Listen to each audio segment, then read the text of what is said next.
News line Telugu. నేను మీ హరిత. రాష్ట్రంలో అసలు నీటి కష్టాలే లేవు అనేసి అధికారులు ప్రగల్భాలు పలుకుతుంటారు. కానీ గ్రౌండ్ లెవెల్లో చూస్తే అటు సాగునీటి కష్టాలు రైతులను ఇబ్బంది పెడుతున్నాయి. వాళ్ళు కూడా ట్యాంకర్ల మీద డిపెండ్ అవ్వాల్సిన సిచ్యువేషన్ ఉంది. సో పంట పొలాలు ఎండిపోయి అన్నమో రామచంద్ర అన్న పరిస్థితి, అన్న గోస ఇప్పుడు రైతులకు ఏర్పడింది. రాష్ట్రంలో చాలా జిల్లాల్లో రైతులు సాగునీటి లేక పంట పొలాలన్నీ ఎండిపోయి అరగోస పడుతున్నారు. ఇక సిటీ నడి మధ్యనే చూసుకుంటే కూడా నీటి ఎద్దటి అనేది ఇంకా పూర్తి స్థాయిలో ఎండాకాలం రాకముందే ఏర్పడింది.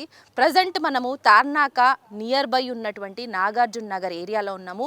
ఇక్కడ నీటి కటకట అనేది పూర్తి స్థాయిలో ఎండాకాలం రాకముందే ఏర్పడింది. వాళ్ళు నీటి కోసం పడుతున్న బాధలు అంతా ఇంత కాదు. ఎందుకంటే పొద్దున్న లేచిన దగ్గర నుంచి రాత్రి నిద్రపోయే వరకు కూడా నీళ్ళ మీద డిపెండ్ అయ్యే పనులు చాలా ఉంటాయి. నీళ్ళు లేకపోతే పనులు ముందటికి సాగవు. అది అందరికీ తెలిసిన విషయమే.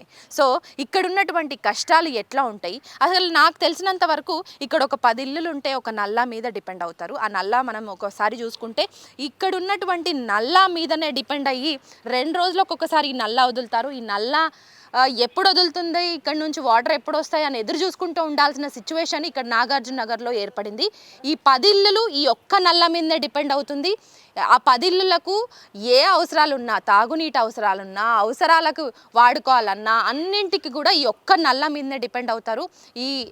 మరి వీళ్ళు పడుతున్నటువంటి ఇబ్బందులు ఒక 2 రోజులకు 1 గంట మాత్రమే ఈ నల్ల కనెక్షన్లో నీళ్లు సదుపాయం అనేది ఉంటుంది. మరి ఈ నీళ్ళు అనేవి ఈ 10 ఇళ్ళకి ఒక 10 ఇళ్ళకి కలిపి ఒకటే నల్లాలో వస్తున్నటువంటి నీళ్ళ సరఫరాకి ఇక్కడ ఉన్నటువంటి నీళ్ళ కొరతకు వీళ్ళు పడుతున్న ఇబ్బందులు ఏంటో వీరి మాటల్లోనే అడిగి తెలుసుకుందాం. ఎందుకంటే నీళ్ళతో పనులు అనేవి సాగుతాయి, కానీ నీళ్ళు లేకపోతే ఎట్లాంటి పనులు కూడా ముందుకైతే పోవు. అవునా కదా అమ్మ? నీళ్ళు దేనికైనా అవసరమే నీళ్ళు. మరి మేము పొద్దున గూకులు ఇళ్ళల్లో పని చేసి వచ్చి మళ్ళీ నీళ్లు తెచ్చుకోవాలంటే చాలా కష్టము. మరి వేలు కిరాయిలు కట్టలేకపోయేది. మరి మేము చాలా ఏళ్ళ నుంచి ఇక్కడనే ఉండము. మరి గవర్నమెంట్ మా బాధ అర్థం చేసుకొని 1 గంట నీళ్ళు వదిలితట్టు మా బాధ వాళ్ళకి తెలియాలని మేము మాట్లాడుతున్నాం. మరి ఇంతకుముందు ప్రభుత్వం అన్నా మళ్ళీ మేము గవర్నమెంట్ దగ్గరికి వెళ్తే వాళ్ళు మమ్మల్ని ఎందుకు వచ్చిండ్రని అడిగేది. ఇప్పుడు ప్రభుత్వం అయితే అసలు పట్టించుకోవడమే లేదు. అసలు మాకు ఈ గల్లీలో కార్పొరేటర్ ఎవరో కూడా తెలియదు. మరి అటువంటి పరిస్థితులలో మేము ఉన్నాము. మీ అందరికీ ఎలక్షన్స్లో ఓటు హక్కు ఉందా? మరి మీరందరూ ఓట్లు వేస్తారా? వచ్చినటువంటి నాయకులు ఓట్లు అడగడానికి వస్తారా ఇక్కడికి? వస్తారు. పోయిన సంవత్సరము వచ్చిండ్రు కానీ ఈ సంవత్సరము మరి ఇంకెవరు రాలేదు. ఏదన్నా జరిగితే ఈ మేడమే మా దగ్గరికి వస్తుంది. మరి ఏ బాధ ఉన్నా కానీ మేము ఆమె కాడికి వెళ్ళి చెప్తే ఆమె మాతోటి వచ్చి అక్కడికి వచ్చి మరి మా సమస్య ఏందనేది వాళ్ళతో మాట్లాడుతుంది అధికారులతో. కానీ మరి మిగతా ఎవ్వరు రారు. ఏ కార్పొరేటర్ కూడా ఇక్కడికి రాలేదు ఇంతవరకు. మరి నాగార్జున నగర్లో ఈ ఒక్క నల్ల మీద 10 మంది ఇల్లులు డిపెండ్ అయ్యి ఉంటాయి. సో 2 రోజులకు ఒకసారి గంట సేపు మాత్రమే నీళ్ళు వదిలితే ఆ గంట సేపట్లోనే ఈ 10 ఇల్లులు నీళ్ళని నింపుకోవాల్సిన సిచ్యువేషన్. ఎప్పుడు వస్తుంది టైమింగ్ కూడా తెలియని సిచ్యువేషన్ అనేసి నాకు తెలుస్తుంది. మరి ఎట్లా సర్దుకుంటున్నారు ఈ 10 ఇల్లులు ఒక నల్ల మీద డిపెండ్ అయ్యి? మనిషికి 5 బకెట్లు పట్టుకుంటామమ్మ ఫస్ట్. తర్వాత మళ్ళీ నల్ల సన్నగా అయిందంటే ఒక్కొక్కటి 2 అట్లా నిలబడుకొని పట్టుకోవాలి. నీళ్ళు పట్టుకున్న తర్వాతనే పనులకు వెళ్తాం. మరి పనులకు వెళ్తే నీళ్ళు రావు కదా, మళ్ళీ నీళ్ళ కోసం నిలబడాల్సింది వస్తుంది. మరి పని చేసేటోళ్ళు కూడా మరి మీరు నీళ్ళు పట్టుకొని ఇంతసేపు ఉండి వస్తారా అని వాళ్ళు కానీ అడగడం జరుగుతుంది. మరి ఓటు హక్కు ఉన్నటువంటి మిమ్మల్ని ఓట్లు వేయించుకున్న తర్వాత అధికారులు ఇంత నిర్లక్ష్యంగా వదిలేయడం అంటే, ఎస్పెషల్లీ మనకు కరెంటు కష్టాలు ఉండకుండా, నీళ్ళ కష్టాలు లేకుండా, ఈ రోడ్ అనేది కొంత ఫెసిలిటీస్, డ్రైనేజీ కనెక్షన్స్, ఈ మూడింటి మీద చాలా వరకు అందరి లైఫ్లో డిపెండ్ అయ్యి ఉంటాయి. మెయిన్ ఎస్పెషల్లీ ఉదయం లేచిన దగ్గర నుంచి రాత్రి నిద్రపోయే వరకు నీళ్ళతో చాలా పనులు ఉంటాయి. మరి ఎట్లా సర్దుకుంటున్నారు? ఎట్లా అడ్జస్ట్ అవుతున్నారు? ఎక్కడి నుంచి అన్నా అరువుకు తెచ్చుకుంటున్నారా? ఎందుకంటే బోర్లు అయితే లేవు, కంప్లీట్గా నల్ల కనెక్షన్ మీదే డిపెండ్ అయ్యి ఉన్నాయి ఇక్కడ ఇల్లులన్నీ. ఎట్లా పని చేసే అమ్మ వాళ్ళ దగ్గర నుంచి ఎత్తుకొచ్చుకుంటాం అమ్మ. అవతల లైన్లో పని చేస్తాం కదా, అక్కడి నుంచి ఎత్తుకొచ్చుకుంటాం నీళ్ళు. మరి ఇంకా వాళ్ళు కూడా ఎండలకాలం ముదిరిందంటే మాకు కూడా ఇబ్బంది కదా అని ఆ నీళ్ళు కూడా ఇవ్వరు. వాళ్ళు ఒక్కొక్కసారి అరుస్తారు. మరి మీరు ఏదైనా చేసుకోవచ్చు కదా అని అంటారు. అది మా బాధ. ఎండాకాలం రాకముందే ఇట్లా నీటి కష్టాలంటే ఇక ఏప్రిల్ మే నెల వస్తే ఎండలు ముదురుతాయి. అప్పుడు మరి నీళ్ళు మొత్తంకే వదులుడు బంద్ చేస్తే మీ పరిస్థితి ఏంటి? ఇంట్లో పోయి అడకాల తీసుకొచ్చుకోవాలా, తాగాల, తానానికి కూడా కష్టం అయిపోతుంది. మాకు నీళ్ళు పోసుకోవాలనే భయపడుకుంటే తానం చేయాల్సింది. అసలు నీళ్ళు ఉండవు కదా, ఇప్పుడు వచ్చినాడు పోసుకునేవనుకో మళ్ళీ తెల్లాడితే నీళ్ళు ఉండవే దేవుడని అట్టా ఉంటాం. ఇప్పుడు 2 రోజులకు ఒకసారి నల్లు వస్తుంది కదా, ఒక్కొక్క ఇంటికి ఎన్నెన్ని బిందెలు వస్తాయి, ఎన్ని పట్టుకొని పెట్టుకుంటారు, ఒక డ్రమ్ అన్న వస్తుందా? డమ్ము అంత వచ్చాక ఏం కావాలమ్మా, డమ్ము వచ్చే డమ్ము కూడా రైళ్ళు డ్రమ్ కూడా నిండదు నిండదు ఒక్కొక్కరికి. ఎన్నెన్ని బిందెలు పంచుకుంటారు? ఫస్ట్ 5 బిందెలు పంచుకుని తాగనీకని, కొదమై వాడకనీకని ఒక్కొక్క బిందె 2 బిందెలు ఇటది. తర్వాత ఈ గల్లీకి ఉండేది నీళ్ళ ప్రాబ్లమే ఎక్కువ ఉంది. ఇంతకుముందు గతంలో ఉన్నటువంటి గవర్నమెంట్ హయాంలో ఇట్లాంటి ప్రాబ్లమే ఉండేనా? అప్పుడు ఉన్నటువంటి అధికారులు మీరు ఏదన్నా సమస్య వాళ్ళ వరకు తీసుకుపోయినప్పుడు ఎట్లా స్పందిస్తుండే? ఇప్పుడున్నటువంటి అధికారులు మీ నీళ్ళ సమస్యని, మీ నీటి కటకని వాళ్ళ దగ్గరికి తీసుకుపోతే ఎట్లుంది? ఇప్పుడు పోతే పట్టించుకుంటే లేరు, వారిని అయినా కానీ పోయినా కానీ పట్టించుకోరు. మీరెవరు ఎక్కడి నుండి వచ్చినారని అంటారు. 2 సార్లు పోయినా 2 సార్లు అటనే వెళ్ళగొట్టిన. పట్టించుకోకపోతే ఎట్లా మరి? మీరు ఓట్లేసి గెలిపించుకున్నారు కదా, ఇప్పుడు ఉన్నటువంటి కాంగ్రెస్ పాలన ప్రజాపాలన అంటూ వచ్చిర్రు అధికారులు, మరి ప్రజాపాలన లాగానే నడుస్తుందా? ఏడ నడుస్తుందమ్మా, నడచడమే లేదు. అప్పుడున్న ప్రభుత్వం అన్న వచ్చి ట్యాంకర్లు వచ్చేది, నాయకులు కూడా వచ్చి చెక్ చేసుకొని పోయేది. ఇప్పుడు అది కూడా లేదు. ఇప్పుడు ఏ నాయకుడు వచ్చేది లేదు, చూసేది లేదు. మరి కాంగ్రెస్ లీడర్లను అడిగితే అసలు రాష్ట్రంలో ఎక్కడ నీటి కష్టాలే లేవంటారు, మరి మీరేమో కష్టాలు ఉన్నాయి అంటారు, ఇక్కడ కళ్ళ ముందు కూడా కనబడుతుంది. మరి ఏం చెప్తారా అధికారులకు? చెప్పేటువంటి ఏం చెప్తారు, మా మాట ఆడింటారమ్మా. పోలీసులతో వెళ్ళగొట్టి పంపించండి, మేమే మాట్లాడేది ఉంది ఆడగా, ఆడ ఓనికే లేదు అధికారం. సో నీళ్ళు రాకపోతే పడుతున్న ఇబ్బందులు మరికొంతమంది ఉన్నారు ఇక్కడనే బస్తీవాసులు, వాళ్ళని కూడా మనం మాట్లాడిద్దాం. మరి నీళ్లకు వాళ్ళు పడుతున్న ఇబ్బందులు ఏంటి, వాళ్ళు ఎట్లా అడ్జస్ట్ అవుతున్నారు, సో ఏంటి అన్న విషయాలను అడిగి తెలుసుకుందాం. మీరు ఇక్కడ ఎన్నేళ్ళ సంది ఉంటున్నారు? అసలు నీటి కష్టాలు అనేది ఎప్పుడు మిమ్మల్ని ఎంటాడుతున్నాయా? ఈ సంవత్సరంన్నర కాలం నుంచి ఎక్కువగా ఉందా నీటి? ఇప్పుడే ఎక్కువ ఉన్నది. ఇప్పుడు ఎండాకాలం వస్తుంది కదమ్మా, అప్పుడు అంటే ట్యాంకర్లు వచ్చినాయి, కొన్ని ట్యాంకర్లు తెప్పించాను, కొన్ని ట్యాంకర్లు వాడుకునేది. సరే ఇప్పుడు చాలా ఇబ్బంది ఉన్నది. ఇక రేపు ఇంకెప్పుడన్నా ఎండాకాలం ఎక్కువైతే చాలా కష్టమే. అదే నీళ్ళ గురించే మాట్లాడదామని మేము అనుకున్నాము. అందరం ఒకసారి పోదాం అక్కడికి అని అనుకున్నాము. ఇక అంతలో మీరు వచ్చేసాను, నిన్న మేడం కూడా వచ్చింది, నిన్న టీవీ వాళ్ళు కూడా వచ్చారు. ఇప్పుడు పోతే ఇప్పటికిప్పుడు మీరు పోయి మీ బస్తీవాసులు అందరూ ఒక కట్టగట్టుకొని పోయి కూడా ఒకవేళ అధికారులను అడిగితే స్పందించి మీ సైడ్ నీళ్లు టైమింగ్ విషయంలో కావచ్చు, లేదంటే ఇప్పుడు 2 రోజులకు ఒకసారి వస్తుంది కదా, రోజు నీళ్ళు వదలడం కానీ ఇట్లాంటివి ఏమైనా చేస్తారు అన్న భరోసా హామీ ఏమైనా ఇస్తారని అనుకుంటున్నారా? మీరేదా గవర్నమెంట్ భూములు ఉన్నారు, మీకేంది మేము ఇచ్చేది అంటాను వాళ్ళు. నల్లలు ఉన్నాయి కదా, నల్ల కనెక్షన్ ఉంది. అదే అడగాలమ్మా, అడుగుదామని ప్రభుత్వాన్ని అడగాలని చూస్తున్నాం అంతే. ఇక మా కష్టమే ఉన్నది నీళ్ళకైతే, చాలా ఇబ్బంది అమ్మా. అన్నిటికీ అవసరం నీళ్ళే కదమ్మా, అన్నిటికీ ముఖం కడుక్కోవాలన్నా, చేయి కడుక్కోవాలన్నా, మూతి కడుక్కోవాలన్నా అదే. మరి ఎట్లా అడ్జస్ట్ అవుతుండ్రే? మీకు ఫస్ట్ విడతగా ఒక 5 బిందెలే వంచుకుంటారంట, దాని తర్వాత నల్లు ఇంకా కంటిన్యూ అయితే టైమింగ్ ప్రకారం మళ్ళీ 2-3 బిందెలు మళ్ళీ తీసుకుంటారంట. మరి ఈ 8 బిందెలతోటి 2 రోజులు 3 రోజులు ఉండగలుగుతారా? ఎట్లా స్నానాలు చేస్తారు, అవసరాలకు ఎట్లా వాడుకుంటారు? ఎంతమంది ఉంటారు మీ ఇంట్లో? మా ఇంట్లో 4 ఉంటాం మేము. మరి 4కి సరిపించుకుంటాను. ఏం చెప్తాను, 2 రోజులు కానీ స్నానం చేస్తాను. అయ్యో, మరి ఇంకా ఏం చేయాలి, నీళ్ళు లేకపోతే ఏం చేయాలమ్మా? సో ఈ చుట్టుపక్కల కాలనీలు ఉన్నాయి కదా, వాళ్ళ ఇళ్ళల్లో అంటే బోర్లు ఉంటాయేమో, సో ఏమన్నా అడిగితే ఏమన్నా ఇస్తారా? లేకపోతే వాళ్ళకి దయ ఉంటే 2 బిందెలు ఇస్తారు, లేకపోతే తర్వాత వద్దా అంటారు. రాకుండా మాకు సరిపోవు అంటారు వాళ్ళు. మరి ఎట్లా అడ్జస్ట్ అవుతారు? స్నానాలు చేయకుండా ఉంటారు, ఏం చేయాలమ్మా? రోగాలు రోగాలు వచ్చినా ఇక మమ్మల్ని చూసేవాళ్ళు లేరు, ఏది లేదు, ఇక మాకు ఎవరు లేరు. ఇట్లనే ఉంటానా మేము. ఎలక్షన్స్ టైంలలో అధికారులు వస్తారు కదా, నాయకులు వస్తారు కదా, పార్టీకి సంబంధించిన అన్ని పార్టీలకు సంబంధించిన వాళ్ళు ఎట్లాంటి హామీలు ఇచ్చిండ్రా మీకు? వాటిని కనీసం 1-2 అన్నా నెరవేర్చిండ్రా? 1 నెరవేర్చాలి, 2 నెరవేర్చాలి. ఎందుకు నెరవేరుస్తారండి? మేము ఎక్కడో మూలపడ్డ ప్రాంతంలో ఉన్నట్టున్నాం, చెరువులో. వాళ్ళు అనుకుంటాను వీళ్ళతో ఏంది మాకు అని. రేపు ఎలక్షన్లలో వస్తారు కదా, అప్పుడు అడుగుతాం మేము. అడగాలని ఉన్నది. నేనేమంటున్నా, మొన్నటిసారి ఎలక్షన్స్ అప్పుడు ఒక 14 నెలల కింద ఎలక్షన్స్ వచ్చినాయి, అంతకు ముందు ప్రచారానికి వచ్చినప్పుడు మీకు ఎలాంటి భరోసాని ఇచ్చారు, ఎలాంటి హామీలు ఇచ్చారు, మీ దగ్గరకు వచ్చి ఏమేమి మాట్లాడారు ఏంటి? ఒక 2 మాటలు చెప్పు. ఆడపిల్లలకు 2,000 రూపాయలు ఇస్తానన్నారు గృహిణికి. ఈ పెళ్ళిళ్ళు అయిన వాళ్ళకు తులం బంగారం పెడతా అన్నారు, అవి లేదు ఇవి లేదు ఏది లేదు అన్ని మాటలు చెప్తారండి. అన్ని ఉట్టి మాటలే. వాళ్ళు గెలవడానికి ఈ ప్లాన్ అంతా వేసిందంటే వాళ్ళు గెలవడానికి. గెలిస్తే ఇక ఓకే అవుతుంది, మనం పోతాం వాళ్ళ దగ్గరికి అనుకున్నారు.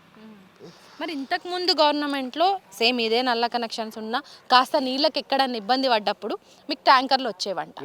మరి ఇప్పుడు ఎందుకు ట్యాంకర్లను ఆపేసిండ్రు? మీకు పబ్లిక్ లైన్లు వేసినాం కదా, నల్ల వస్తుంది కదా, వాటితోనే చదువుకోవాలి అంటాను. ఒక గంట ఎక్కువ ఇప్పించాలి మేడం, అంతే. ఇప్పుడు ఇంకో గంట ఎక్కువ ఇప్పిస్తే సరిపోతాయి మాకు. గంట ఎక్కువ ఇప్పియాలంటావా, లేదంటే ఇప్పుడు 2 రోజులకు ఒకసారి వస్తుంది కదా, రోజు నీళ్ళు ఒక గంట నన్ను వదలమంటావా? ఏంది? మా కోరిక ప్రకారం రోజు వదలమంటాం, కానీ వాళ్ళు వినాలి కదా. అదే ఒక గంట ఎక్కువ ఇస్తే ఇప్పుడు గంట ఇస్తాను, ఇంకో 2 గంటలు ఇచ్చేది ఉంటే సరిపోతాయి మేడం. అటు ఇటు చదువుకుంటాం ఇక. విన్నారు కదా, అంటే వీళ్ళకున్న నీటి కష్టాలు నిజంగా వర్ణనాతీతం. ఎందుకంటే 2 రోజులకు ఒకసారి స్నానం చేస్తారంట. పరిస్థితి ఎంత దారుణంగా ఉందో అర్థం చేసుకోవచ్చు మీరు కూడా. తాగునీళ్ళు అట్లాగే ఎవరి దగ్గరనైనా బోర్లు ఉన్న వాళ్ళ దగ్గర అడిగితే ఒక రోజు ఇస్తారు, దయ ఉంటే. అది కూడా దయ లేకపోతే సో మాకు కూడా నీళ్ళ బోర్లు ఎండిపోతే సో మాకు కూడా అవసరాలు ఉన్నాయి అనేసి మాట దాటేస్తారంట. ఎవరైనా అదే చేస్తారు.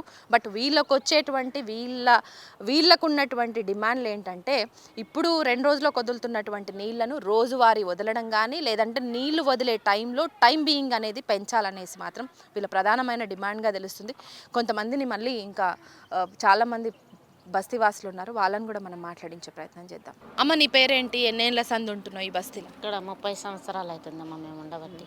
ఏమేం కష్టాలు ఉన్నాయి? డ్రైనేజ్ కనెక్షన్ కష్టాలా, లేకపోతే నీళ్ళ ప్రాబ్లమా, లేదంటే కరెంట్ ప్రాబ్లమా? ఏమి ఇబ్బంది? డ్రైనేజ్ ప్రాబ్లం ఉంది. మేము చెట్లల్లో పోతున్నాము, బాత్రూమ్లలోకి చెట్లల్లో పోతే పాములు ఉంటుండయి. మాకు అన్నిట్లకి ఇబ్బందిగానే ఉందమ్మా. మాకు ఇంకా నీళ్ళు తెచ్చుకోవడం అక్కడ ఇక్కడ తెచ్చుకుంటాం రానప్పుడు. ఆ నీళ్ళ కష్టమే ఉంది మాకు, ఇంకా ఏం బాధలు లేవు. ఎన్ని రోజులకు ఒకసారి రోజు మార్చి రోజు ఇడుస్తారు, అది ఒక గంట కూడా ఇడుస్తారు. నీళ్ళతో మాకు ప్రాబ్లమే. ఎన్ని బిందెలు వస్తాయి? వచ్చాయి మనిషికి 10 బిందెలకు వచ్చాయి. అయ్యే బాసన్లకు, అయ్యే బట్టలకు, అన్నిట్లకు వాడుకోవడానికి అవే నీళ్ళు. స్నానాలకు, వాటికి అన్నిట్లకు. ఎంత కష్టం అవుతుంది, ఎంత ఇబ్బంది అవుతుంది? ఎంతమంది ఉంటారు ఇంట్లో? ఒక్కొక్క ఇంట్లో ఉంటాము 4, 5, 6 మంది 7 మంది దాకా ఉంటాం ఇళ్ళల్లో. అంటే 2 రోజులకు 2 బిందెలు బిందెన్నారు అంతే అంతే మనిషికి. ఎట్లా అడ్జస్ట్ అవుతున్నారమ్మా? తాగడానికి కానీ, బట్టలకి, బాసన్లకి తెచ్చుకుంటాం మేము నీళ్ళు. ఇళ్ళల్లో పనులు చేసుకుంటాం కదా, అక్కడ తెచ్చుకుంటాము. ఈ చల్లకాలం అంటే సరిపోతాయి, ఎండాకాలం అయితే ఇంకా పూర్తిగా ఇది అవుతాం మేము. సో ఎండాకాలం పూర్తి స్థాయిలో రాలేదు ఇంకా, కానీ నీటి కటకట అనేది మిమ్మల్ని బాగా ఇబ్బంది పెడుతుంది. సో ఇంతకు ముందు గవర్నమెంట్లో ఎట్లుండే, ఇప్పుడు ఎట్లుంటుంది? అప్పుడు లేని కష్టం ఇప్పుడు ఇంకెందుకు ఇప్పుడే స్టార్ట్ అయ్యింది? కేసీఆర్ సారు మాకు ట్యాంకర్లు కూడా తెప్పించున్నాడు. ట్యాంకర్లు మేము పోయి ఆడ కంప్లైంట్ ఇచ్చిన కానీ ఆ సార్ మాకు ట్యాంకర్లు కూడా పంపించున్నాడు. ఇంకా నల్ల వేసినాక అయ్యే చదువుకుంటుండం మేము నీళ్ళు. ఇప్పుడు ట్యాంకర్లు ఏమన్నా వస్తున్నాయమ్మా? ట్యాంకర్లు వస్తున్నాయి ఇప్పుడు ట్యాంకర్లు రావడంలే. వచ్చిన నల్ల నీళ్ళనే నల్ల నీళ్ళలోనే ఇదే అవుతుండం మేము. ఆ నీళ్లు వచ్చే టైంలో ఇంట్లోనే ఉండాలి, ఉండి పట్టుకోవాలి, పనులకు పోకుండా. మళ్ళీ పని కాడ ఇట్లా తిడుతుంటారు వాళ్ళు, అడుగుతారు ఆడ పనుల కాడ ఇంత టైం అవుతుంది అంత టైం అవుతుంది అని వాళ్ళు అంటారు. ఇక్కడ నీళ్ళని చూసుకోవాలా, ఆడ పనులు చూసుకోవాలా, మాకు మరీ కష్టం అవుతుందమ్మా. ఎవరన్నా లీడర్లు వచ్చి అడిగినరా మీకు నీళ్ళకి ఇబ్బంది అవుతుందని, లేకపోతే మీరు ఎక్కడన్నా నాయకుల దగ్గరికి పోయి నీళ్ళ కష్టాలు అవుతున్నాయి అని ఒక 10 మంది కలిసి పోకపోయినారు? అప్పుడు పోతున్నాం కానీ ఇప్పుడు అది కూడా మేము పోతలేము. మమ్మల్ని ఎవరు పట్టించుకుంటలేరని మేము పోతలేము. సో మొత్తానికి అధికారులకి, నాయకులకు, గెలిచినటువంటి నాయకులకి ఏం చెప్పదలుచుకున్నారు నీళ్ళ విషయంలో? నీళ్ళ విషయంలో ఏం చేస్తాం, మాకు నీళ్ళ ప్రాబ్లము, ఇండ్లు లేని ఇండ్లు, మా బతకడానికి మాకు ఇంత నీళ్ళ సాయం చేయమంటున్నాం, మరి ఏం చేస్తారో. సో ఒక అన్నున్నాడు మాట్లాడిద్దాం, మరి నీళ్ళ కష్టాలు ఈయన ఎట్లా ఫేస్ చేస్తున్నాడు, మరి బయటికి పోయేటప్పుడు వీళ్ళు స్నానాలు చేస్తురా, చేయకుండానే ఓవుడు అవుతుందా? ఎందుకంటే అడ్జస్ట్ చేసుకోవాలి, తప్పదు. ప్రతి ఇంటికి ఇక్కడ ఉన్నటువంటి ఇళ్లలో 10 బిందెలు 10 కంటే తక్కువ బిందెలే షేర్ చేసుకుంటున్నారంట 2 రోజులకు ఒక్కసారి. మరి అది వాళ్ళ అవసరాలకు సరిపడిపోతున్నాయా లేదా అన్న విషయాలను అడిగి తెలుసుకుందాం. కార్పొరేటర్ కానీ ఇక్కడ ఎవరో తెలియదు, ఆమె ఒకసారి వచ్చింది లాక్డౌన్లో, వాసన వస్తుందని పోయి కరోనా వచ్చిందని ఇంట్లో వనుకుంది కార్పొరేటర్. ఇక్కడ స్మెల్కు రాలే, వాటర్ వచ్చింది మా ఇంట్లోకి మొత్తము వచ్చినా కానీ వాసన వస్తుందని ఇంట్లో పోయి పనుకుంది, నాకు కరోనా వచ్చిందని. అంత దరిద్రంగా ఉంది మా కార్పొరేటర్ ఈడ. ఇంతవరకు ఇంతవరకు గెలిచింది కానీ ఇంతవరకు రాలే ఆమె. ఏం చేస్తారు వాళ్ళకే తెలియాలా, ఎందుకు వస్తారు, తిరుగుతారు పోతురు, ఈడు దాకా రారు, ఆ రోడ్డు మీద దాకా వస్తారు, అట్నుంచి అట్టే వెళ్ళిపోతారు. మీరు ఓట్లు వేసే పరిస్థితి లేదా? మీరు ఓట్లు వేయరా? ఓట్లు వేస్తాం, ఉంది ఓటు కార్డు, కానీ ఓట్లకు వస్తారు అంతే, ఓట్లకు వస్తారు వెళ్ళిపోతారు, ఓట్లు వేయరని. అమ్మ ఓట్లు ఉన్నాయి అంతే, ఆడదాకానే రోడ్డు మీద దాకానే వస్తారు, ఆ నుంచి అట్లే వెళ్ళిపోతారు. ఆడదాకా వచ్చింది మొన్న కచరా చూపించింది లాక్డౌన్లో, నాకు కరోనా వచ్చింది, ఎవరిని కలవని అన్నది. నువ్వు చెప్తున్నాయి అన్ని లాక్డౌన్ సిచ్యువేషన్స్. ఆల్మోస్ట్ మనకి ఆ లాక్డౌన్ అయిపోయి లేకపోతే కరోనా టైం అయిపోయి కూడా మనకి 2 సంవత్సరాలు 3వ సంవత్సరం నడుస్తుంది. మరి అప్పుడు ఎట్లా ఉండే? అప్పుడు అయిపోయింది పరిస్థితి. ఇప్పుడు ఈ సంవత్సరం మీరు ఈ కాంగ్రెస్ గవర్నమెంట్లో మీరు పడుతున్నటువంటి ఇబ్బందులు ఏమైనా ఉన్నాయా? ఇంతవరకు రాలే. కార్పొరేటర్ ఆమె ఎట్లుంటో తెలియదు, ఆమె మూతి కానీ ఇంతవరకు రాలే. గంజాయి బాపత్ ఎక్కువ ఈడ. అద్దాలు వాళ్ళగొట్టిరు మొన్న, నా బండి అద్దాలు 8,000 పెట్టి చేయించుకున్నాము. అదే నీళ్ళ కష్టాలు ఎందుకు వచ్చినాయి? ఒక నల్ల మీద 10 ఇల్లులు ఎందుకు డిపెండ్ అవుతున్నారు? ఈ నీళ్ళ కష్టాలతోటి మరి పనులే మన ముందటికి నడుస్తున్నాయా ఏంది? ఏం లేదు, ఏం నడుస్తలేవు. 15 ఇండ్లు పట్టుకోవాలి ఈడ నీళ్ళు, వచ్చేది తక్కువ. గంట కన్నా ఎక్కువ వదలు. బంద్ చేసేటప్పుడు బంద్ చేస్తున్నా అని చెప్పి పోతాడు అంతే. అమ్మ ఒక హాఫ్ అన్ అవర్ వస్తుంది, మీరు తాగే బిందెలు పట్టుకోరి, లేకపోతే లేదు అని చెప్పి పోతాడు అంతే. ఆయన అంతకుమించి ఎక్కువ ఏం చెప్పాడు. ఇంతకుముందు ఉన్నటువంటి గవర్నమెంట్లో కనీసం ట్యాంకర్లను వచ్చేవని ఇన్నా, నిజమేనా? అప్పుడు ట్యాంకర్లు పంపించారు. ట్యాంకర్లు అప్పుడు అయితే 2, ఇప్పుడు వస్తలేవు. నల్ల లేచినాం కదా, ట్యాంకర్లు ఎందుకు అంటారు, అవి కానీ వస్తలేవు, సరిపోతలేవు నీళ్ళు. ఏదున్నా అవసరాలకు అడ్జస్ట్ అవుతుంది. అడ్జస్ట్ అంతే. ఏదన్నా పక్కన ఇండ్లలో బిల్డింగ్లలో నుంచి అడుక్కుంటాం, ఆ బిల్డింగ్ల నుంచి తెచ్చుకుంటాము పైపులు పెట్టి. వాళ్ళు 1 రోజు 2 రోజులు ఇస్తారు అంతే, అంతకుమించి ఎక్కువ ఇయ్యరు. మళ్ళీ గుడికాడికి పోయి తెచ్చుకుంటాం బండ్లలో వేసుకొని డ్రమ్ము. ఓట్ల కోసం ఇక్కడ వరకు వచ్చి ఓట్లు వేయించుకుంటారు, గెలుస్తారు, తర్వాత రారంటున్నారు. నిజంగా ఓట్ల కోసం వచ్చినటువంటి అధికారులని ఇప్పుడు గెలిచినాక వస్తే ఒకవేళ ఆ అధికారులను ఏమని ప్రశ్నిస్తావు? రానియము, ఇడికి రానియము. మాకు ఏదైనా చూపించారు, మేము అప్పుడు పంపిస్తాం. అంతవరకు రానియం వీళ్ళని, ఎవరిని రానియం. కుల్ల చెప్తున్నాం కదా, మా అద్దాలు వాళ్ళ కొట్టిన గంజాయి తాగి ఆటోది ఈడ పెట్టిన బండికి అవసరమా మాకు? మేమేదో రోడ్డు మీద బతికేటోళ్ళము, ఆ బండి అద్దాలు వాళ్ళ కొడితే ఏమొస్తుంది? మొత్తానికైతే ఇక్కడ ఏ పొలిటికల్ లీడర్లను రానియమని అంటావు, లేకపోతే ఇప్పుడు గెలిచిన వాళ్ళని రానియవా? గెలిచిన వాళ్ళం కానీ పోలీసు వాళ్ళు కానీ వస్తలేరు. అప్పుడు రౌండింగ్కి వస్తుండే, ఈ మధ్యగా అది కానీ వస్తలేరు రౌండింగ్కు పోలీసు వాళ్ళు. అప్పుడు వస్తుండే గంజాయి వాళ్ళని పట్టుకోపోతుండే, ఇప్పుడు ఎవరు పట్టుకోవతలేరు వచ్చి. సో నీ పేరేంటి? ఎన్ని సంవత్సరాల నుంచి బస్తీలో ఉంటున్నావు? నీటి కటకట అనేది నీకు ఎలాంటి ఇబ్బంది తెచ్చిపెడుతుంది?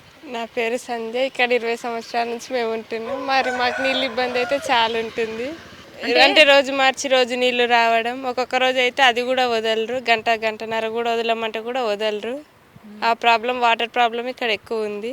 మనం పొద్దున్న లేచినప్పటి నుంచి రాత్రి నిద్రపోయే వరకు ఎన్ని పనులకు నీళ్ళతోటి అవసరాలు ఉంటాయి? ఒకవేళ నువ్వు కాలేజ్ చదువుతున్నావా, ఎక్కడికి వెళ్తావు, జాబ్కి వెళ్తావా? సో కాలేజ్కి వెళ్తావు, డ్యూటీ చూసుకుంటున్నావు. సో కాలేజ్కి వెళ్ళే టైంలో కానీ మీకు ఎట్లాంటి ఇబ్బందులు అయ్యేవి? ఏ పనులకి మనం నీళ్ళతోటి ముడిపడి ఉంటుంది? ప్రతిదానికి నీళ్ళే అవసరము. గిన్నెలు తోమడానికి, బట్టలు ఉతకడానికి, ఇండ్లకి, స్నానానికి, ప్రతిదానికి వాటర్ అవసరం. 1 గంట కరెంటు తీసినా ఉండొచ్చు, బట్ నీళ్లు లేకపోతే చాలా కష్టం. ఇప్పుడు ఎండలకాలం కూడా వస్తుంది, మరి నీళ్ళు కూడా రోజు వస్తే బాగుంటుంది. ఇక్కడ రోజు మార్చి రోజు రాకుండా రోజు వచ్చేలాగా. సో ఇప్పుడు ఉన్నటువంటి యూతే రేపటి భావితరాలకి మంచి పౌరులు అంటారు. బట్ నీళ్ళ కష్టాలు ఉంటే నిజంగా ప్రాపర్గా మనకు ఉండేటువంటి షెడ్యూల్లో కూడా చేంజెస్ వస్తుంటాయి. ఇప్పుడు నువ్వు కాలేజ్కి వెళ్దాం అనుకుంటావు, నీళ్ళు రాకపోతే ఆ కాలేజ్కి వెళ్ళడం కూడా కుదరదు. నిజంగా ఒక ఇంటర్వ్యూ అటెండ్ అవ్వాలనుకుంటావు, సో ఆ టైంలో నీళ్ళు రాకపోతే ఎట్లుంటుంది? ఆ టైంకి పోగలుగుతావా? వెళ్ళలేము. మరి నిజంగా మీరు గెలిపించినటువంటి నాయకులకి మీరు చెప్పాలనుకుంటున్నాయి ఏంటి? మాకు నీళ్ళు అయితే రోజు రావాలి, లేకుంటే 1.5-2 గంటల సేపు రావాలని కోరుకుంటున్నాం. నిజంగా ఎలక్షన్స్ టైంలో వస్తారు కదా నాయకులందరూ, అప్పుడు ఎట్లాంటి భరోసాలు ఇస్తారు, ఎలాంటి హామీలు ఇస్తారు, దాని తర్వాత కనిపిస్తారా? కనిపించరు. ఎలక్షన్ టైంలో ఓట్ల కోసం వస్తారు, అది ఇస్తాం, స్కూటీ ఇస్తాం, బంగారం ఇస్తాం అన్నీ చెప్తారు. తర్వాత ఓట్లు అయిపోయినాక ఒక్కళ్ళు కూడా రారు మా కాడికి. ఓట్ల ముందు అయితే అందరు వచ్చి అడుగుతారు. ఏమేమి ఇచ్చారు మీకు భరోసా? మాకైతే స్కూటీ ఇస్తామన్నారు, డబ్బులు ఇస్తామన్నారు, తులం బంగారము, పెళ్ళికి కళ్యాణ లక్ష్మి ఇస్తున్నారు. కానీ ఇప్పటిదాకా మాకైతే ఏం రాలేదు. ఏం చెప్పాలనుకుంటున్నావు? ఇచ్చినటువంటి హామీల మీద అధికారులను నిలబడమంటావా, లేదంటే మీకున్నటువంటి చిన్న చితక సమస్యలు ఉంటాయి, నీళ్ళదనో లేకపోతే డ్రైనేజీ సమస్యలు, ఇట్లాంటివన్నీ తీర్చమంటావా? కనీసం మాకు వాటర్ ప్రాబ్లం, ఈ డ్రైనేజీ, ఇవి తీరవాలి. వాళ్ళు ఇస్తా అన్న హామీలు పక్కన పెడదాం, వాళ్ళు ఇచ్చినటువంటి భరోసాలు కూడా పక్కన పెడదాం, కానీ కనీస అవసరాలైనటువంటి నీళ్ళ కష్టం అనేది ఉండొద్దు అంటాం. ఉండొద్దు. అంతేనా? అంతే. అదే చెప్పు మరి అధికారులకి. ఈసారి ఓట్లకు వస్తే ముందు మాకు వాటర్ కావాలి, ఇక్కడ డ్రైనేజ్ ప్రాబ్లం ఇవేవి ఉండొద్దు. అనేసి నిజంగా ఒక యూత్ స్ట్రాంగ్నెస్ అనేది చాలా సమాజం మీద చాలా మంచి ప్రభావం చూపిస్తుంది. ఒకవేళ ఇప్పుడు గెలిచినటువంటి నాయకులు మీ బస్తీలకు వస్తే నువ్వు అడగాల్సింది ఏంటి? వాళ్ళని ఏమని ప్రశ్నిస్తావు, ఏమని డిమాండ్ చేస్తావు వాళ్ళని? మాకైతే ముందు వాటర్ కావాలి, ఇక్కడ డ్రైనేజ్ ప్రాబ్లం ఉంది, వాటర్, ఈ రెండు అయితే ముందు కావాలి. తర్వాత వాళ్ళు ఇచ్చిన హామీలు తీర్చకపోయినా మాకేమో ఇది లేదు. మీకు పథకాలు వద్దు కానీ మీ మా అవసరాలు తీరిస్తే చాలు. చాలు. విన్నారు కదా. సో యాజ్ ఎ యూత్గా తను కూడా చెప్తుంది ఏంటంటే వాళ్ళు ఇచ్చినటువంటి హామీలు పథకాలు నమ్మించి ఓట్లు వేయించుకోవడం ఇవన్నీ పక్కన పెడితే కనీస అవసరాలైనటువంటి నీళ్లను ప్రాపర్గా వీళ్ళకి వదిలితే చాలు. వాళ్ళ కనీస అవసరాలు పొద్దున్న నుంచి రాత్రి వరకు నీళ్ళతో ముడిపడిన పనులు చాలా ఉంటాయి. ఆ అవసరాలు తీర్చుకోవడానికి నీటి ఎద్దటి లేకుండా చేస్తే చాలు అన్న మాట మాత్రం ఇక్కడ బస్తీవాసుల్లో వినబడుతుంది. ఇంకొంతమందిని మనం మాట్లాడిస్తాం. సో ఏంది మీ ఇంటి సైడ్ నీళ్ళ కష్టాలు ఉన్నాయంట, ఇబ్బంది ఉందా, ప్రాబ్లం? అవును మేడం, అసలు నీళ్ళే దొరకడం లేదు. ఒక గంట సేపు వదులుతున్నారు, అది కూడా కొన్ని దొరుకుతాయి కొన్ని దొరకవు మేడం. ఒక గంట సేపు వదులుతున్నారు, ఇంకా బంద్ చేస్తున్నారు. అది కూడా డే బై డే వదులుతున్నారు. మాకైతే రోజు నీళ్ళు వదలాలి మేడం. మీ మమ్మీ డాడీ అంటే అమ్మ నాన్న ఏం చేస్తారు? పనులకు పోతారా బయటికి? స్కూల్ పోతాను. ఇప్పుడు స్కూల్ పో. మరి ఎట్లా నాన్న, అంటే నీళ్ళ కష్టాలు ఉన్నాయి అంటున్నావు. సో నీళ్ళకి సంబంధించిన డిపెండెన్సీ పనులు చాలా ఉంటాయి కదా మనకి. మరి డైలీ స్నానాలు కూడా చేయాల్సి వస్తుంది. చేస్తున్నారా? సరిపోతున్నాయా? సరిపోవట్లేదా? సరిపడం లేదు మేడం. ట్యూషన్కి పోవాలన్నా కూడా నీళ్ళు కావాలి కదా మేడం. ఒక్కొక్కసారి నీళ్ళు పోసుకోకుండా వెళ్ళిపోతాం మేడం. అసలు నీళ్ళు సరిపడం లేదు మేడం. బయటకు పోవాలంటే గంజాయి వాళ్ళు రాళ్ళేస్తున్నారు మేడం, వీనికి కొట్టడానికి వస్తున్నారు. ఇక్కడ అసలు పోలీసు వాళ్ళే రావడం లేదు మేడం. ఇక్కడ ఇటు సైడ్ నీళ్ళు అయితే చాలా కష్టంగా ఉన్నాయి. ఒకవేళ వాన పడితే ఇళ్ళల్లోకి నీళ్ళు వస్తున్నాయి. అంతా గలీజ్ అవుతుంది మేడం ఇళ్ళల్లో. అంతా నీళ్ళు అయితే రావడం లేదు, తాగడానికి కూడా సరిపోవడం లేదు. బయటికి నీళ్ళు పోసుకోవడానికి అన్నీ, తాగడానికి అన్నీ వాడుకోవాలి మేడం. బట్ అధికారులు మాత్రం, గెలిచినటువంటి అధికారులు అసలు రాష్ట్రంలో నీటి కష్టాలే లేవంటున్నారు. మరి నిజమేనా నువ్వు చెప్తున్న మాట అనేది నేను అడుగుతున్న ప్రశ్న? నిజమే మేడం, ఇక్కడైతే నీళ్ళు రావడం లేదు అస్సలు. వచ్చినా పంచుకోవాలి, ఇంకా దొరకవు. అసలు అడ్జస్ట్ అవ్వాలి. 2-3 బిందెలు వస్తాయి మేడం. మా ఏం సరిపోతే బయటకు నీళ్ళు పోసుకోవడానికి, తాగడానికి, ఇంకా అయ్యే అడ్జస్ట్ చేసుకుంటాం మేడం. ఎంతనా నీ ఏజ్ ఎంత? 14 years. 14 సంవత్సరాల పిల్లోడు చెప్తున్నాడు. అసలు ఇక్కడ నీళ్ళ కోసం పడుతున్న కష్టం అయితే అంతా ఇంత కాదు. స్నానాలు చేయకుండా కూడా ఒక్కోసారి స్కూళ్ళకి ట్యూషన్లకు పోవాల్సిన పరిస్థితి అయితే ఉందంట. సో నీళ్ళు ఇవ్వండి సార్ అని మాత్రం అడుగుతున్నారు. మరి అధికారంలోకి వచ్చి గద్దెనెక్కినటువంటి అధికారులు ఈ చిన్నపిల్లల గోసనన్న వినాలి. వీళ్ళకి నీటి సరఫరా అనేది టైం బీయింగ్ అన్న పెంచాలి, లేదంటే రోజువారి నీళ్లు వదిలేలాగానన్నా నాగార్జున నగర్లో చూడాలనేసి కూడా ఇక్కడ ఉన్న వాళ్ళందరూ కూడా డిమాండ్ చేస్తున్నటువంటి పరిస్థితి, విజ్ఞప్తి చేస్తున్నారు. ఇంకా చెప్పాలంటే వీళ్ళ డిమాండ్ కూడా కాదు, కోరిక, ఆశ, లేకపోతే వాళ్ళ అవసరాలకు నిజంగా ఒక విజ్ఞప్తి మాత్రం గవర్నమెంట్కి ఇస్తున్నారు. ఇప్పుడు మన వీడియో చూస్తున్నటువంటి అధికారులు ఎవరిలోనన్నా చలనం వస్తే డెఫినెట్గా ఈ నాగార్జున నగర్కి, తార్నాకలో ఉన్నటువంటి నాగార్జున నగర్లో నీటి ఎద్దటి సమస్య ఉంది. అది గ్రౌండ్ లెవెల్లో వీళ్ళు చెప్తున్నటువంటి మాటల్ని బట్టి ఇంకా తెలుస్తుంది. స్నానాలకు కూడా అడ్జస్ట్ అవుతున్నాము, day by day, alternate day మేము స్నానాలు చేస్తున్నాం అనేసి వాళ్ళ బాధ వెలిబుచ్చుతున్నారు. సో ఇక్కడ ఒక నాయకురాలు ఉన్నారు బీఆర్ఎస్కి సంబంధించి. తను ఏంటంటే గత ప్రభుత్వ హయాంలో ఇక్కడ ఉన్నటువంటి కంప్లీట్ ఈ బస్తీలో ఉన్నటువంటి అందరి పబ్లిక్ ప్రాబ్లమ్స్ని కాస్తో కూస్తో తనకు తోచినంత వరకు హెల్ప్ చేసేవాళ్ళంట. మరి ఇప్పుడు వచ్చినటువంటి గవర్నమెంట్ హయాంలో తన హెల్ప్ ఏమన్నా వీళ్ళకు అక్కడికి వస్తుందా, లేదంటే వీళ్ళ తరపున ఇప్పుడున్నటువంటి కాంగ్రెస్ లీడర్లతో తనేమన్నా చేసి వీళ్ళకి ఏమన్నా హెల్ప్ఫుల్గా ఉంటుందా? ఈ విషయాలన్నీ అడిగి తెలుసుకుందాం. మేడం నమస్తే. ఇక్కడ వాళ్ళని అందరిని అడిగితే ఇదివరకు ఉన్నటువంటి గవర్నమెంట్ హయాంలో కాస్త కూస్త ఇక్కడికి మాకు ట్యాంకర్లు వచ్చేవి, నీటి ఎద్దటి ఎంత ఉన్నా కూడా ఇక్కడికి వచ్చి నాయకులు ఎప్పటికప్పుడు అడిగి వాటిని పరిష్కరించేవాళ్ళు. బట్ ఇప్పుడు కాంగ్రెస్ గవర్నమెంట్ ఇచ్చినాక ఈ 15 నెలల్లో మాకు నీటి ఎద్దటి సమస్య అనేది మరింత దారుణంగా అయ్యింది అంటున్నారు. అవునండి, నేను బీఆర్ఎస్ మిగతాగౌడ్ అంటారు, నేను సీనియర్ లీడర్ని.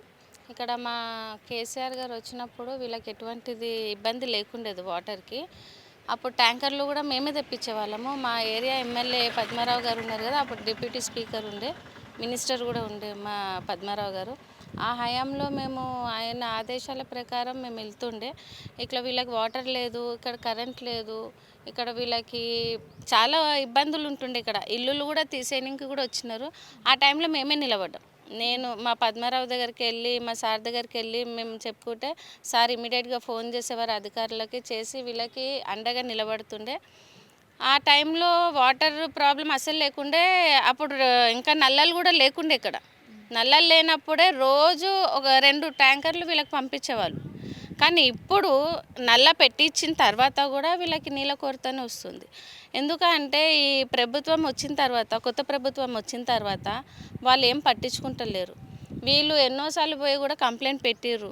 నేను కూడా వెళ్ళి మాట్లాడుతున్న అధికారులతోని మాట్లాడితే వాళ్ళు ఏమంటున్నారంటే, ఆ ప్రభుత్వం అమ్మ కొత్త ప్రభుత్వం వచ్చింది, అప్పుడులాగా మీ మాటలు నడవవమ్మా, మీరు చెప్తే మేము వచ్చి చేసేవాళ్ళం అప్పుడు, కానీ ఇప్పుడు మేము చేయలేము. ఎందుకంటే మేము వాళ్ళకి ధిక్కరించి మేము చేస్తే మా ఉద్యోగాలు పీకేస్తారు, మాకు వార్నింగ్స్ వస్తున్నాయి అని చెప్తున్నారండి. అసలు మొత్తము ఈ నాగార్జున నగర్ ఏరియాలో ఎన్ని ఇల్లులు ఉంటాయి, దాంట్లో ఎంతమంది డిపెండెన్సీ ఉంటారు? సో వీళ్ళకి సంబంధించి నీటి కష్టాలు ఎందుకు వచ్చినాయి అసలు అంటారు? వీళ్ళకందరికీ ఓటర్ ఐడీస్ ఉన్నాయి, ఓట్లు వేస్తామంటున్నారు, ఇక్కడికి ప్రతి లీడర్ కూడా ప్రచారానికి వస్తారంట. సో మరి ఎందుకు గెలిచిన తర్వాత వీళ్ళని ఎందుకు పట్టించుకునే పరిస్థితులలో లేరు? అమ్మాయి ఓటర్లు వీళ్ళకి ఓటర్ ఐడీస్ అన్నీ చేపించింది కూడా నేను. అప్పట్లో వీళ్ళకి ఓటర్ ఐడీస్ కూడా లేకుండే. కానీ వస్తుండే, లీడర్లు వస్తుండే, పోతుండే, చేస్తుండే. కానీ మా కేసీఆర్ ప్రభుత్వం వచ్చిన తర్వాత నేను నిలబడి వీళ్ళకి అందరికీ ఓటర్ ఐడీలే కానీ, ఆధార్ కార్డులే కానీ, రేషన్ కార్డులే కానీ ప్రతి ఒక్కటి చేపించినది మేమే. కానీ వీళ్ళు ప్రభుత్వం వచ్చి వీళ్ళకి అన్ని గ్యారెంటీలు ఇచ్చే వరకు ఎవరికైనా ఆశ ఉంటుంది కదా, ₹1 వస్తుంది మాకు.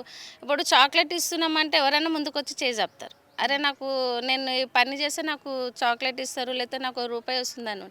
అట్లనే అధికారులు వచ్చి వీళ్ళకి ఆశ పెట్టే వరకు వీళ్ళు కూడా అదే ఆశపడి ఓట్లు వేసినారు. కానీ వీళ్ళు స్థానికంగా వీళ్ళు ఇక్కడే 20 సంవత్సరాల నుంచి ఉంటున్నారు. 45 గుడిసెలు ఉన్నాయి ఇక్కడ, 45 ఉంటాయి. 45 అంటే ఒక కుటుంబంలో 6 మంది అన్న కంపల్సరీ ఉంటారు. అట్లా లెక్క చూసుకుంటే ఎంతమంది ఉంటారండి మీరు చెప్పండి. అంతమందికి వీళ్ళు ఇప్పుడు గంటనే వాటర్ ఇస్తున్నారంటే, ఆ గంట వాటర్లు వీళ్ళు ఒక్కొక్క గుడిసెలలో 5 బకెట్లు తీసుకుంటే, 5 బిందెలు తీసుకుంటే, ఆ 6 మంది రోజు 2 రోజులు నడిపించుకోవాలి. 5 బకెట్లలో వీళ్ళు స్నానాలే చేస్తారా, వంటనే వండుకుంటారా, బట్టలు ఉతుక్కుంటారా, బాసాలే తోముకుంటారా, మళ్ళీ డే అంతా వీళ్ళు దాహం వేస్తే నీళ్ళే తాగుతారా? ఇవన్నీ ఉంటాయి కదా. వాళ్ళు అదే ఇప్పుడు నా వరకు వచ్చి అదే చెప్తున్నారు, అమ్మ నువ్వు ఉన్నప్పుడు మేము ట్యాంకర్లు తెప్పిస్తుండే, ట్యాంకర్లు అప్పటికప్పుడు ఫోన్ చేసి చెప్పిస్తుండే, అమ్మ నీళ్ళు లేవంటే. కానీ ఇప్పుడు ట్యాంకర్లు పంపించే ఇది కూడా లేదు వాళ్ళకి. డబ్బులు ఇస్తామంటే కూడా ఏమంటున్నారు వాళ్ళు, అమ్మ మాకే వాటర్ ఇప్పుడు ప్రభుత్వం వాళ్ళే వాటర్ పంపించము అన్నప్పుడు వీళ్ళేం చేస్తారండి చెప్పండి? వీళ్ళేం చేసే పరిస్థితి లేరు. అయినా కానీ మేము వెళ్ళి అధికారుల దగ్గరికి వెళ్తున్నాను, మాట్లాడుతున్నాను. వీళ్ళకి నీళ్ళ కొరత, ఎందుకంటే ఇప్పుడే స్టార్టింగ్ ఇది, ఇంకా వీళ్ళు 3 నెలలు గడవాలి. 3 నెలల వరకు వీళ్ళు ఏం పరిస్థితి ఉంటుందని స్థానికంగా మా ఎమ్మెల్యే పద్మారావు గారి దగ్గర కూడా వెళ్ళి మేము ఇంటిమేషన్ ఇచ్చినాము. సార్ కూడా మాట్లాడుతున్నారు తొందరగా. నేను కూడా వెళ్ళినాను అధికారులతోని. అప్పుడు గత ప్రభుత్వంలో మీరు చేసినటువంటి పనులు ఇప్పుడు కాంగ్రెస్ ప్రభుత్వం వచ్చాక ఎమ్మెల్యేగా మీ నాయకులే ఇక్కడ ఉన్నా కూడా ఎందుకు పనులు చేసే విషయంలో ఎందుకు కొంత అలసత్వం వస్తుంది? నిజంగా వీళ్ళ తరపున మీరు ఇంకా గవర్నమెంట్తో ఫైట్ చేయలేరంటారా? చేస్తానండి, కంపల్సరీ చేస్తాం. ఇప్పుడు కొత్త ప్రభుత్వం రాగానే మేము వెనకకి వెళ్ళాం కదా, మేము నాయకులం అంటే ప్రతి క్షణము 24 గంటలు వాళ్ళ గురించి పోరాడడానికే ఉన్నాం ఇక్కడ.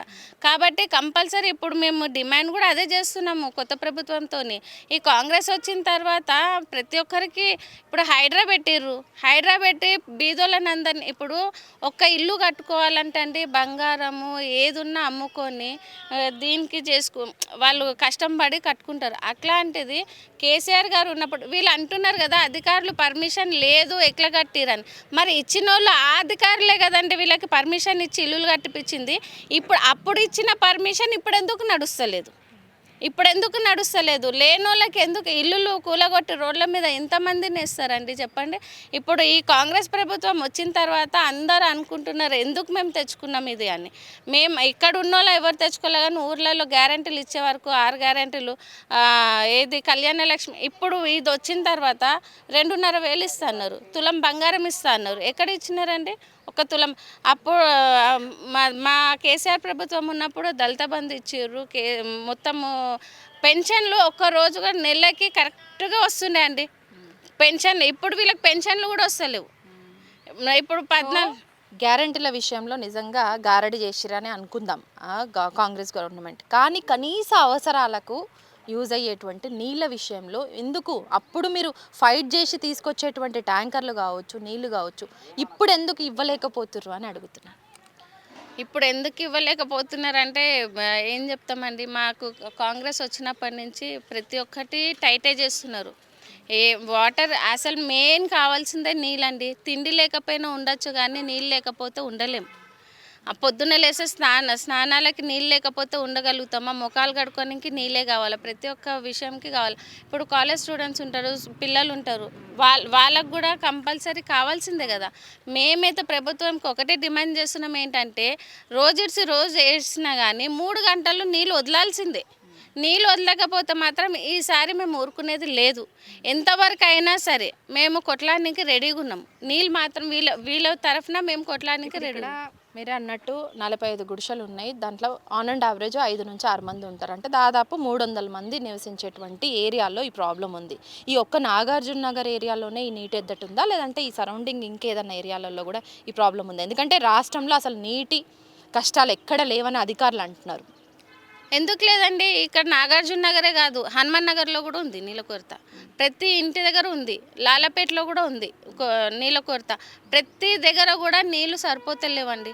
ప్రతి ఒక్కరు కూడా ఇదే మొత్తుకుంటున్నారు. ఏంటంటే ఇప్పుడే సమ్మర్ స్టార్ట్ అయింది, మాకు నీళ్ళు ఇప్పుడే ఇస్తలేరు, మళ్ళీ రేపు పొద్దున మేము ఎట్లా ఉండాలా? ఇప్పుడు ట్యాంకర్లు అంటే అండి ఉద్యోగాలు చేసుకొని వచ్చి ట్యాంకర్లకు నీళ్ళు పైసలు పెట్టేది కాదు కదా. ఇప్పుడు వీళ్ళు కూడా పనులు చేసుకొని వస్తారు. వీళ్ళకి వచ్చేది నెలకి ఒక 5,000 6,000లో వీళ్ళు రోజు ట్యాంకర్లకి పైసలు 1,000 రూపాయలు పెడితే వీళ్ళు తినేది ఏంటిది, ఉండేది ఏంటిది, పిల్లలను చదివించుకునేది ఎట్లా? వాళ్ళది సదుపాయాలు వాళ్ళు ఎట్లా చూసుకోలేరు కదా. ప్రభుత్వానికి ఎంత చెప్పినా కానీ మరి వినిపించుకుంటలేరు. ఒక చెవు నుంచి వదిలేస్తున్నారు. కాబట్టి మేమంతా డిసైడ్ అవుతున్నాం ఏంటంటే ఒకవేళ నీళ్ళ కొరత ఇలానే వస్తే మేము ప్రభుత్వానికి ఇదే డిమాండ్ చేస్తున్నాం. ఇలాగే వస్తే ప్రతి ఒక్క మహిళ వచ్చేసి అక్కడ కూర్చొని పోరాడడానికి వెనకపోమండి మేము. విన్నారు కదా, మొత్తానికి ఈ నాగార్జున నగర్ ఏరియాలోనే కాదు, ఈ సరౌండింగ్స్లో ఉన్నటువంటి హనుమాన్ నగర్ కావచ్చు, లాలాపేటలో కావచ్చు, తార్నాకల్లో కొన్ని బస్తీల్లో కావచ్చు, నీటి సమస్య అనేది అంతా ఇంత కాదు. పూర్తి స్థాయిలో ఎండాకాలం రాకముందే ఇంత మేర ప్రాబ్లమ్స్ ఫేస్ చేస్తుంటే ఇక పూర్తి స్థాయిలో ఎండాకాలం వచ్చినాక ఏప్రిల్ మే నెలల్లో వీళ్ళ పరిస్థితి ఎంత దారుణంగా ఉంటుందో అర్థం చేసుకోవచ్చు. ఎందుకంటే దాదాపు 300 మంది ఉన్నటువంటి ఈ ఏరియాలో కేవలం 2 రోజులకు 1 గంట మాత్రమే నీళ్లు రావడంతో 10 బిందెలతోటే ఆ 2 రోజులు సరిపెట్టుకుంటున్నారు ఒక్కొక్క ఫ్యామిలీ. సో స్నానాలు చేయకుండా ఇంటర్వ్యూలు కావచ్చు, స్నానాలు చేయకుండానే పనులకు కావచ్చు, వీటన్నింటి కూడా పోవాల్సిన పరిస్థితి, దారుణమైన సిచ్యువేషన్ వీళ్ళు ఫేస్ చేస్తున్నారు. సో ఇప్పటికైనా హామీలు ఇచ్చి భరోసాలు ఇచ్చి అధికారంలోకి వచ్చినటువంటి అధికారులు వీళ్ళ కష్టాలను చూసి చలించి కనీసం ఆ దిశగా చర్యలు తీసుకోవాలని, వీళ్ళకున్నటువంటి కనీస అవసరం నీటి ఎద్దటి. సో ఈ నీళ్ళ సరఫరా అనేది సఫిషియెంట్గా టైం బీయింగ్ పెంచాలనేసి కూడా ఇక్కడ ఉన్న వాళ్ళు డిమాండ్ చేయట్లేదు, కోరుకుంటున్నారు, విజ్ఞప్తి చేస్తున్నారు. సో ఇలాగైతే ఇట్లనే వదిలేస్తే మాత్రం వీళ్ళని ఫ్యూచర్లో ఖచ్చితంగా నీటికి సంబంధించిన ఒక యుద్ధ ప్రాతిపాదికన యుద్ధం చేయాల్సిన పరిస్థితి మాత్రం వచ్చే సిచ్యువేషన్ అయితే ఇక్కడ కనిపిస్తుంది. కెమెరా పర్సన్ నరసింహతో హరిత, న్యూస్ లైన్ తెలుగు.